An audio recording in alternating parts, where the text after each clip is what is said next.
আসসালামু আলাইকুম দর্শক, আপনাদের সাথে আমি আতিক রহমান পূর্ণিয়া। আগামী নির্বাচন কি হতে যাচ্ছে এই নিয়ে আমি আপনাদেরকে বেশ কিছু আলোচনা করেছি এবং গতকাল আমি বলেছি যে 12 ফেব্রুয়ারি নির্বাচন বহু দূর কা বাদ, বহু কিছু ঘটবে, সামনে বহু কিছু ঘটতে চলেছে এবং সেগুলোর ইঙ্গিত পাওয়া যায়। আমরা সাংবাদিক হিসাবে হোক আর একটা দেশের সচেতন নাগরিক শ্রেণী থেকেই হোক, আমরা যে খোঁজ খবর পাই লক্ষণ মোটেও ভালো না। সেই সময় একটা জিনিস হঠাৎ করে আবার আলোচিত হয়েছে, বাংলাদেশে না ভোটের ব্যবস্থা আছে, কিন্তু এমন একটা পজিশনের মধ্যে দিয়ে না ভোট এখানে দুইটা না ভোট আছে। একটা হলো আপনি কোনো জায়গায় ভোট দিতে কোনো প্রার্থীকে পছন্দ হচ্ছে না, আপনি না ভোট দিলেন। আরেকটা হচ্ছে ওই গণভোটের না ভোট। আসুন এর মধ্যে একটি হাইব্রিড ভোটের সাথে পরিচয় করিয়ে দিই, হাইব্রিড না ভোট। এই হাইব্রিড না ভোটের মানে কি বিশ্লেষণ করার চেষ্টা করেছে বিবিসি। বাংলাদেশের আগামী ত্রয়োদশ জাতীয় সংসদ নির্বাচনকে সামনে রেখে এবারও না ভোটের বিধান চালু করেছিল নির্বাচন কমিশন। তবে নির্বাচনী আইনে পরিবর্তন এনে না ভোট চালু করা হলেও এবারের সংসদ নির্বাচনে সেই পদ্ধতি প্রয়োগ করা হচ্ছে না। এবার নির্বাচন কমিশন যে প্রক্রিয়ায় না ভোট চালু করেছে সেটিকে বলা হচ্ছে হাইব্রিড নো ভোট। জাতীয় সংসদের 300 আসনের মধ্যে যেসব আসনে একজন মাত্র প্রার্থী থাকবেন, শুধু সেখানেই ব্যালট পেপারে না ভোট থাকবে। আর যেসব আসনে একাধিক প্রার্থী নির্বাচনী প্রতিদ্বন্দ্বিতায় থাকবে সেসব আসনের ব্যালট পেপারে না ভোট থাকবে না। যে কারণে না ভোটের এই পদ্ধতিকে হাইব্রিড না ভোট বলা হচ্ছে। আগামী নির্বাচনের দিনটা ছাড়া যদি নির্বাচন হয়, 12 ফেব্রুয়ারি যদি হয়, আমি বারবার বলছি যদি হয়, তাহলে সেই দিনটা ছাড়া কোনো কিছুই এখন সমাধানযোগ্য না। সেই দিনে দেখেন, নির্বাচনে একটা কেন্দ্রে গোলযোগ হলে সব কেন্দ্রের ফলাফল বাতিলের বিধান রাখা হয়েছে। এই সরকারের কোনো অংশ যদি ওই প্রথম আলো ডেইলি স্টারের ক্ষেত্রে যেরকম হয়েছে, সংসারের কোনো একটা অংশ চাইলেই অনেক কিছু উলটপালট করে দিতে পারে, চাইলে তারা নির্বাচনের দিনও জাতীয় নির্বাচনটা ভণ্ডুল করে দিতে পারবে।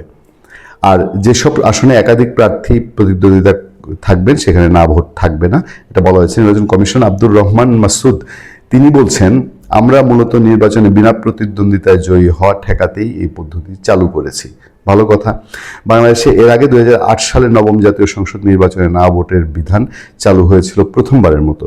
পরের বছর আওয়ামী লীগ সরকারের আমলে সেই না ভোটের বিধান নির্বাচন থেকে বাদ দেয়, যে কারণে বিএনপি জামাত ভোট জোটের অংশগ্রহণ ছাড়া 2014 সালের 5 জানুয়ারি যে নির্বাচন অনুষ্ঠিত হয় সেই নির্বাচনে অর্ধেকের বেশি অর্থাৎ 153 আসনে আওয়ামী লীগের জোটের প্রার্থীরা বিনা প্রতিদ্বন্দ্বিতায় জয় পায়, সেই যে অটোপাস এমপি হয়েছিল।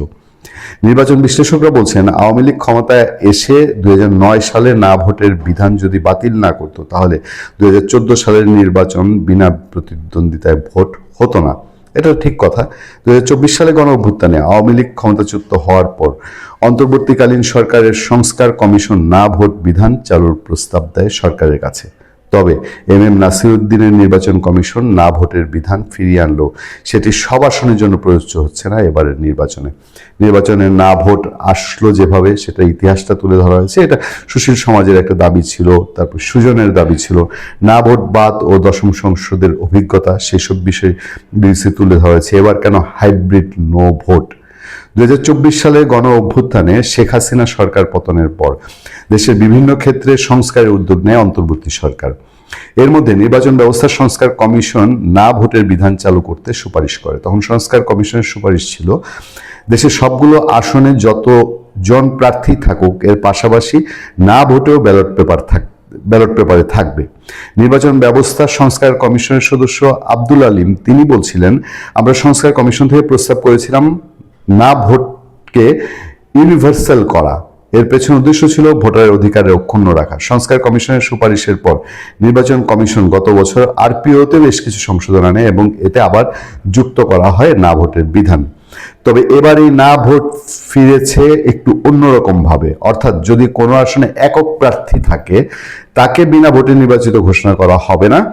কোনো আসনে যদি একজন মাত্র প্রার্থী হন তাহলে তাকেও নির্বাচনে যেতে হবে। সংস্কার কমিশনের আরেক সদস্য বলেন, এই পদ্ধতিকে বলা হচ্ছে হাইব্রিড নো ভোট। এটা ইউনিভার্সাল বা সার্বজনীন পদ্ধতি না। মানে এই সরকারের জোড়াতালির যেসব মেকানিজম আছে এবং ইলেকশন কমিশনের জোড়াতালির যত মেকানিজম আছে সেটা পরিপূর্ণ করারই একটা এই হাইব্রিড নো ভোট নামে একটা চিহ্ন হয়তো থেকে গেল। ভালো থাকবেন, সুস্থ থাকবেন। আপনাদের সাথে আমি আতিক রহমান পূর্ণিয়া।